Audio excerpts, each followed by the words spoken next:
পৃথিবীর সবথেকে লাভজনক ব্যবসা কি? বউ ব্যবসা। বউ ব্যবসা মানে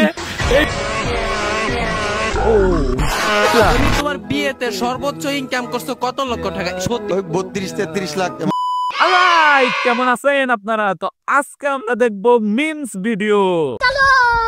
টিকটক করে অপু ভাই 12 বছর পড়াশোনা করার পর আমি ভাই এদিকে টিকটক করে গাড়ি কিনতেছে আর এদিকে কেউ লেখাপড়া করেও কোনো কিছু করতে পারতেছে না। তা বলে কি এখন আপনারা লেখাপড়া ছেড়ে দিয়ে টিকটক করবেন নাকি? যদি চাকরিগিরি করতে পারেন তাহলে যান টিকটক করেন, চুল কালার করবেন, হ্যাংকে থ্যাংকে নাচবেন। যদি করতে পারেন তাহলে টিকটকই ভালো ভাই, লেখাপড়া করার দরকার নাই। ফেসবুক থেকে সর্বোচ্চ কত টাকা ইনকাম করে? কত 35-40 লাখ। এতো সর্বোচ্চ ইনকাম 35 লাখ। ফেসবুক থেকে সর্বোচ্চ কত টাকা ইনকাম করছো তুমি বলো? এক মাসের ইনকামই তো 25 লাখ প্লাস। ও বাহ, 25 লাখ টাকা ইনকাম 25 করছো। লাখ। তুমি তোমার বিয়েতে সর্বোচ্চ ইনকাম করছো কত লক্ষ টাকা? 32-33 লাখ এমন। 32-33 লাখ টাকা সে ফেসবুক থেকে ইনকাম করছে। মানে ভাওতাবাজের একটা লিমিট থাকা দরকার, এদের কোনো লিমিটে নাই রে ভাই। মানে পাবলিকের সামনে দেখাচ্ছে যে আমরা এত টাকা ইনকাম করি, আসলে তার অর্ধেক ইনকাম করে না। হ্যাঁ ইনকাম করে, ফেসবুক টাকা দেয়, কিন্তু এখন অনেক কম দেয়। যারা ফেসবুকে কাজ করে তারা ভালো জানে। আচ্ছা কামরুল, পৃথিবীর সবথেকে লাভজনক ব্যবসা কি? এখন কি আমি বলতাম? হ্যাঁ বলো বলো। তাহলে বউ ব্যবসা। বউ ব্যবসা মানে এই ব্যবসার ভিতরে সবথেকে লাভ বেশি, তুমি এটা স্বীকার করে নিলে? বউ ব্যবসা না? আর কিছু নাই।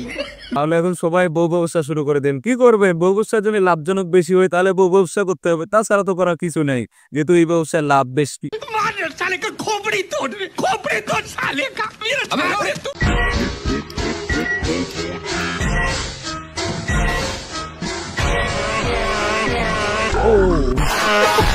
বন্ধা এটাই বাস্তব বন্ধুরা, এটাই বাস্তব।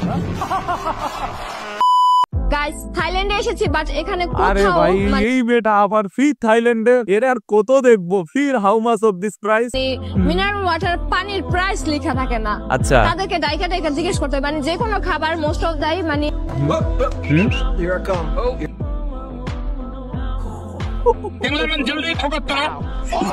ভাই লেজেন্ডের চুপ ফাঁকি দেওয়া বড়ই মুশকিল। বন্ধুত্ব নষ্ট হবে এই আশঙ্কায় বিয়েটাই করলেন না মাগুরার এই দুই বন্ধু।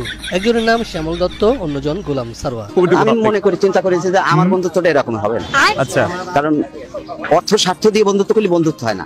তা আমরা যখন অর্থ স্বার্থ দুইজনই ত্যাগ করেছি, তা বন্ধুত্বটা স্থায়ী করবো। ঘর সংসার করি, বিয়ে শাদী করি, তাহলে হয়তো আমার বন্ধুর সাথে আমি বন্ধু ঠিক মতো সময় দিতে পারবো না তাকে। আর সে ঘর সংসার করলে বন্ধুকে সময় দিতে পারবে না, এজন্য সে বিয়েই করলো না। ভাই রে ভাই, কার আছে এরকম বন্ধু? আর আপনারা মনে করছেন এরা বন্ধু? আমার তো মনে হচ্ছে ভাই এরা গে। হ্যাঁ এর জন্য বিয়ে করে নেই, মনে তো হয় না যে এরা আসলে বন্ধু। আচ্ছা কাবিন কত দেব? কাবিন 10 লাখ টাকা। 10 লাখ? 10 লাখ টাকা? না না দেন না। এই তুমি সব কাজে কিন্তু বেশি তুই করতেছ এমনি কিন্তু। তো আমারে বিয়ে করতে চাইতাছিস না। তুই যে পরবর্তীতে আমাকে নিয়ে খাবি তারও তো কোনো গ্যারান্টি নাই, বুঝছ ওরে না? ভাই, বিয়ের আগে যদি এরকম হয় তাহলে বিয়ের পরে কি রকম হবে? ভাইটা আমাদের পুরো ফেসে গেছে, একদম বিয়ে করার আগেই ফেসে গেছে। মানুষ তো বিয়ে করার পরে ফাঁসে, উনি বিয়ে করার আগেই ফেসে গেছে। আচ্ছা ইউটিউব, আচ্ছা রাকিব হোসেন, আচ্ছা এটা হচ্ছে ইনস্টাগ্রামে আর কি ইউটিউবে একটা পোস্ট করছে রাকিব হাসানকে নিয়ে, ক্রাউন অফ বাংলাদেশ তো লেখার মধ্যে।